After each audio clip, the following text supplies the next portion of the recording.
నేను ఇప్పుడే అంబేద్కర్ గారి స్టాచ్యూకు నివాళులర్పించి నేరుగా ఒక దళిత కుటుంబం దగ్గరికి వెళ్ళాను. ఆ కుటుంబంలో కూర్చొని నేను మాట్లాడాను. ఆ కుటుంబంలో మీరు చూస్తే తల్లిదండ్రులకు 3 పిల్లలు.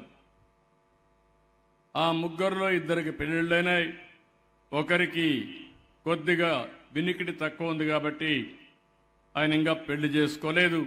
అంటే మొత్తం కలిసి మీరు చూస్తే 3 కుటుంబాలు, వాళ్ళ తల్లి కూడా ఉంది. అందరూ కలిసి 2 రూములు, చిన్న రూములు ఉంటాయి, రేకులు వేసుకున్నారు. వాళ్ళు చేసే పని చూస్తే ఒకరు కార్పెంటర్గా పనిచేస్తారు, అశోక్ కుమార్ అని. ఇంకొక అతను మెకానిక్గా పనిచేస్తాడు. ఆ మెకానిక్ కూడా షెడ్ కూడా లేదు, సామగ్రి కూడా సరిగా లేదు. అదే మరి కార్పెంటర్ కూడా సామగ్రి కూడా సరిగా లేదు. ఈ కుటుంబాన్ని మీరు చూసినప్పుడు వాళ్ళకు కూడా ఒక ఆస్పిరేషన్స్ ఉన్నాయి, కోరికలు ఉన్నాయి.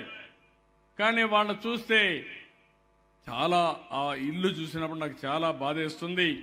ఆ ఇంట్లోనే దగ్గర 4 చిన్నపిల్లలు, 6 మంది పెద్దవాళ్ళు, మొత్తం 10 మంది ఉండే పరిస్థితి వస్తూ ఉంది.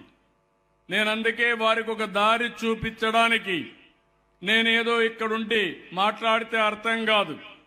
క్షేత్రస్థాయికి వెళ్ళి వాళ్ళ ఇంటికి వెళ్ళి నేరుగా చూస్తే వాళ్ళ పరిస్థితులు అర్థమవుతాయి. దాని ద్వారా వాళ్ళ కుటుంబానికి న్యాయం చేయాలనే ఉద్దేశంతో ఆ ఇంటికి వెళ్ళాను.